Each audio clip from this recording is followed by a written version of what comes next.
Hi everyone, it's William with the the 1906 diary series, and I'm back to my usual left-facing orientation. When I tried the right yesterday, it just was very uncomfortable, and it definitely didn't make me look better.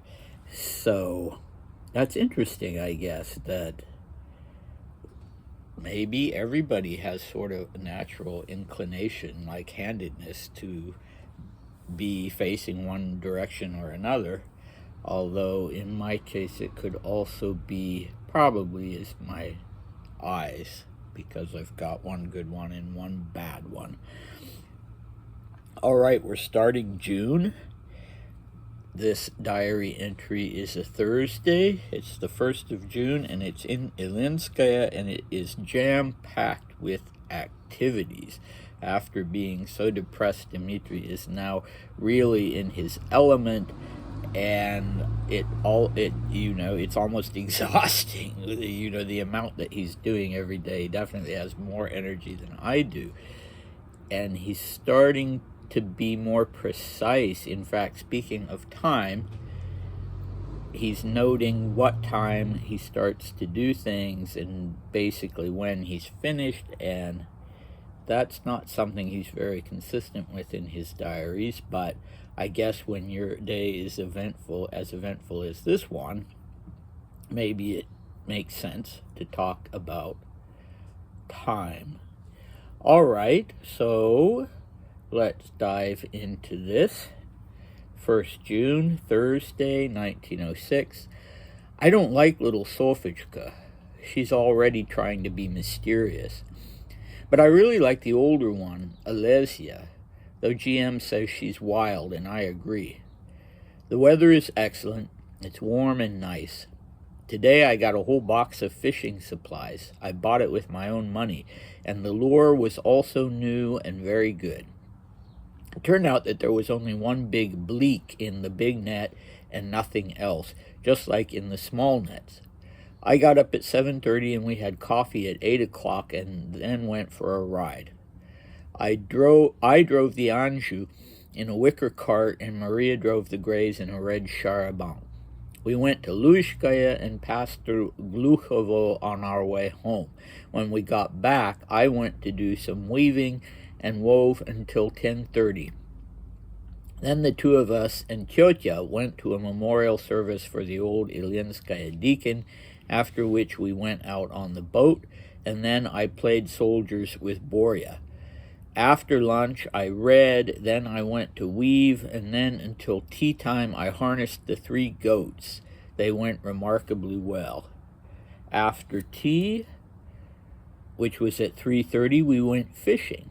GM caught 1, Mashkovsky 10, I caught 6, and Sashka didn't catch anything. Then we set the traps. After dinner, we took a ride to Usovo in 2 lines, 9:45.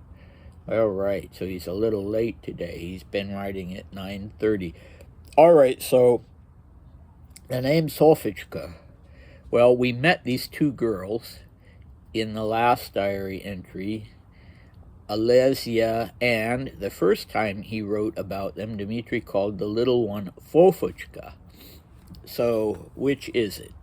I don't know. I suppose Sofochka is more likely, because it would be a pet form of Sofka, which is in turn a pet form for Sonia.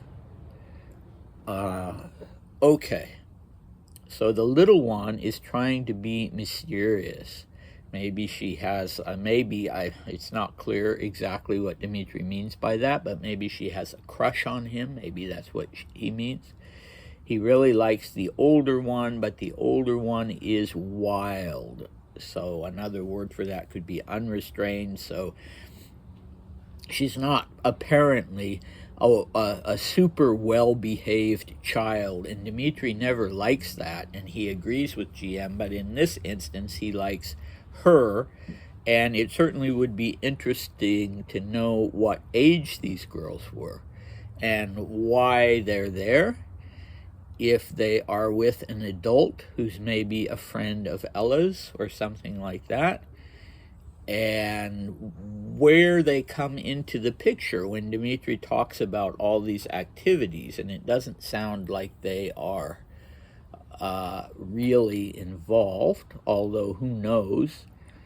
But if Sofichka has a crush on Dimitri, then the path to his heart right now is fishing. So she should join the fellas and go fishing. But apparently she's not doing that. Okay, good weather. That always puts Dimitri in a good mood.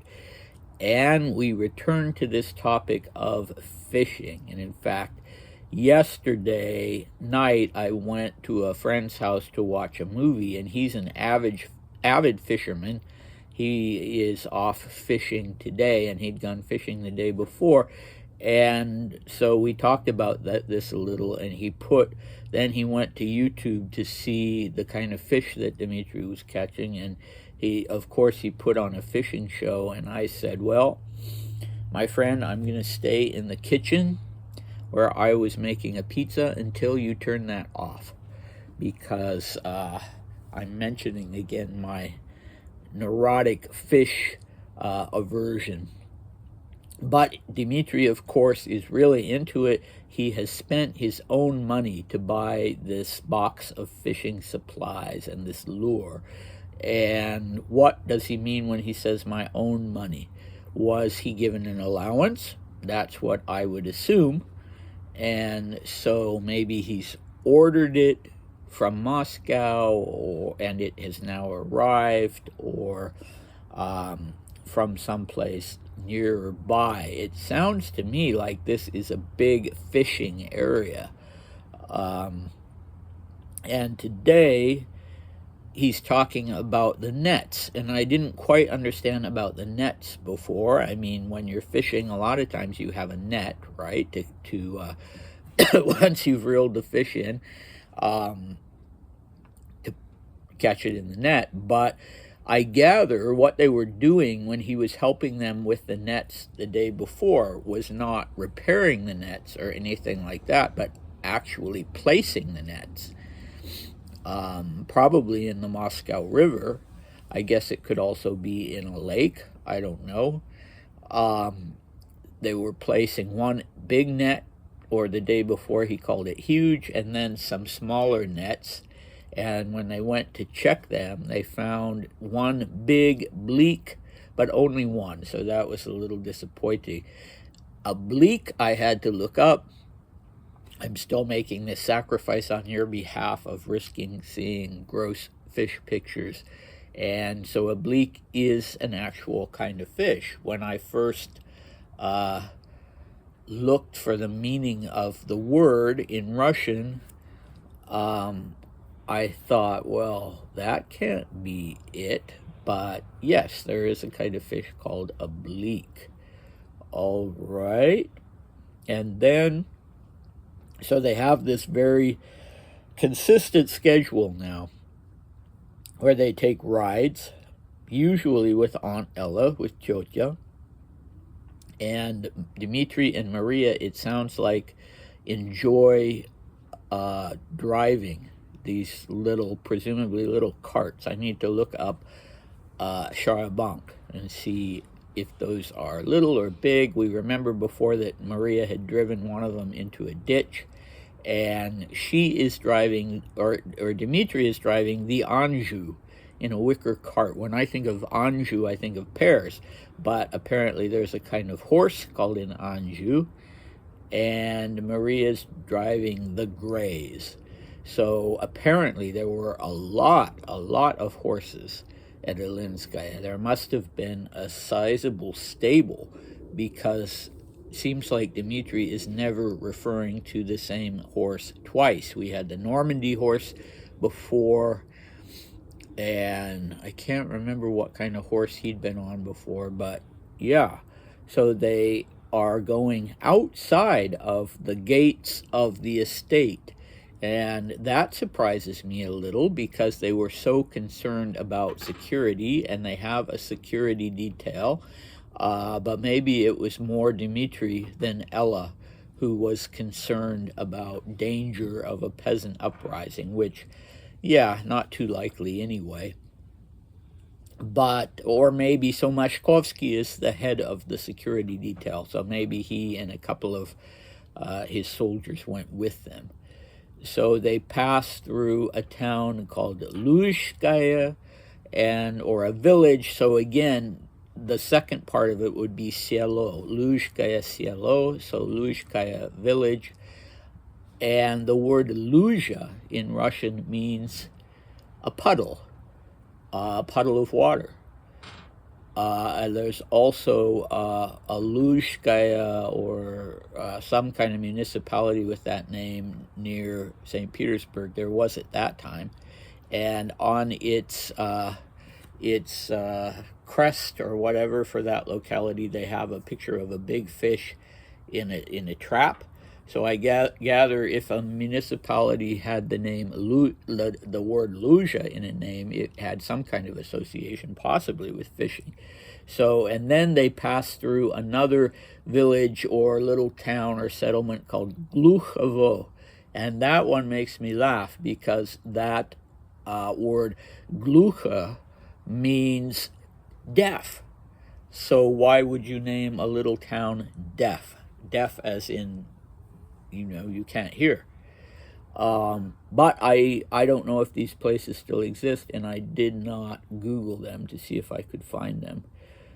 Okay, and when they get back, Dmitri goes and does some weaving with the soldiers, and he uses the singular verb ending, and so he's going by himself. He's not going with Maria, he's not going with Ella.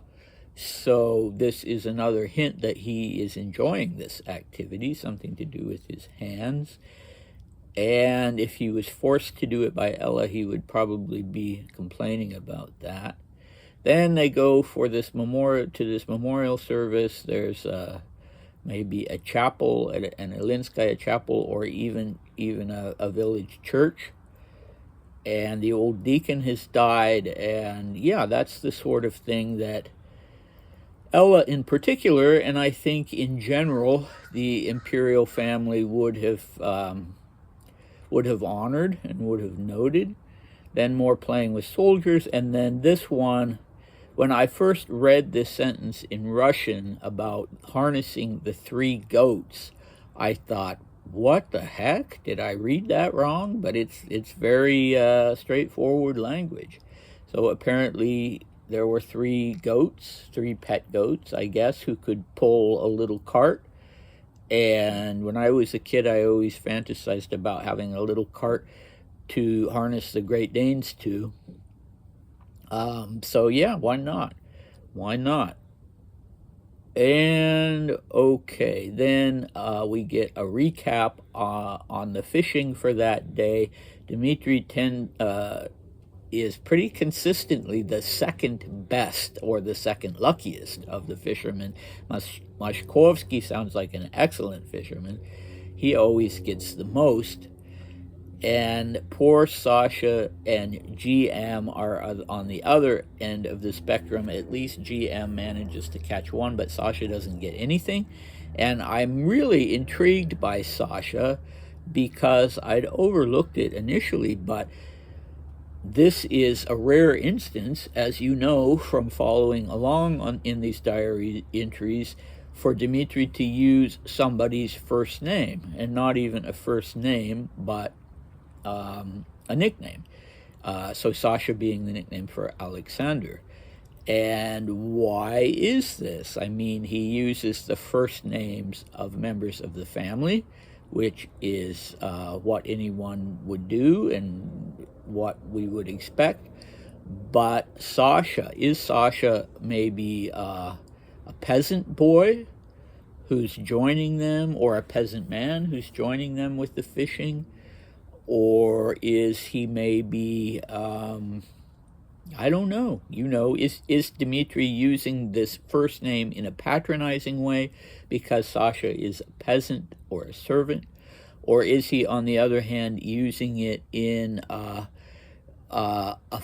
way where the man or the boy is called by his nickname because he's sort of integrated into the family group, as with Sofichka and Alesia? I don't know. Maybe we'll find out more about Sasha. So after they've gone fishing today, later after dinner, or after they've gone fishing, they go and set not the nets, but the traps. So these are some kind of God knows what, fish traps. Any of you who are fishermen will maybe be able to picture those, and I can't. Dmitri, the only qualification he made of the traps was that they caught live fish, so like the nets, something like the nets, and they go and set those. And there's so much fishing going on, and I think on the first day that they went fishing, he describes that they caught 28 fish. And again, that makes me wonder, so what is being done with all these fish? How many people are there at Ilinskaya who are there as guests or who are included in dinner every evening? And if there's an overflow, do they go to some of the local families, or what's more likely, do they go to feed the soldiers? The soldiers don't seem to be joining in with the fishing, but the soldiers, certainly I'm sure would appreciate the fresh fish. But anyway, after dinner they take a ride to Usova, which is the other country estate attached to Ilinskaya and also belonged to Dmitri. And Dmitri would go and spend some time there in the winter of 1914-1915 when he was suffering from some kind of ailment, some kind of mysterious and probably psychosomatic ailment after the disastrous Russian retreat from East Prussia and the bloody battle that he had been a part of.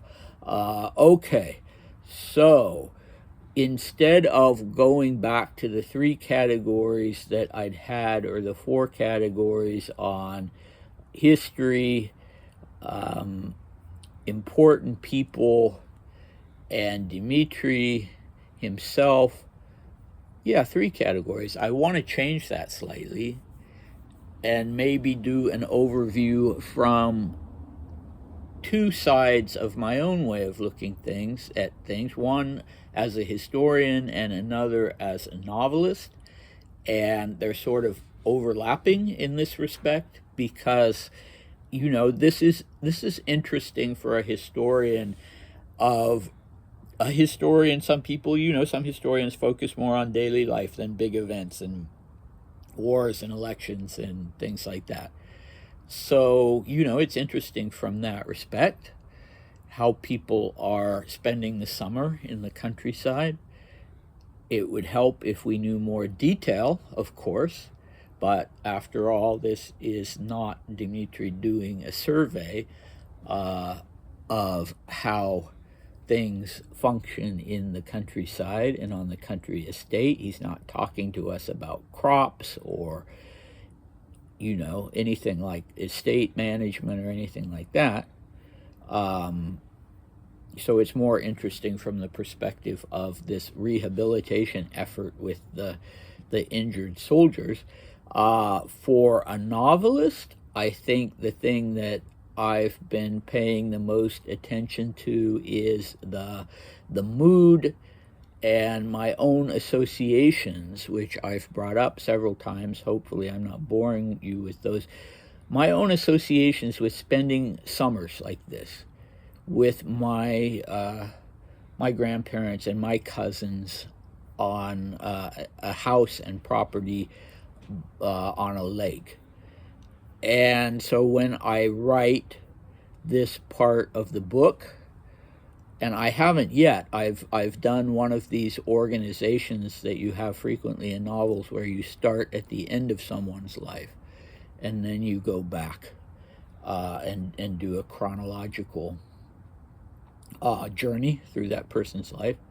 But you know, I hope that when I write this part, if I review these diary entries, I can sort of tap back into that mood of the lazy summer, really not so lazy because he's doing so many activities, and the way I myself experienced those things, which, even though I'm not writing about myself, you know, will allow me, I think, to give a more convincing narrative, even from Dimitri's point of view. So that is that. We have another interesting diary coming up for the next day. More details on more of these activities, and the further we get, the more we can piece things together and fill in the blanks. And yeah, I hope to see you next time. All right, bye.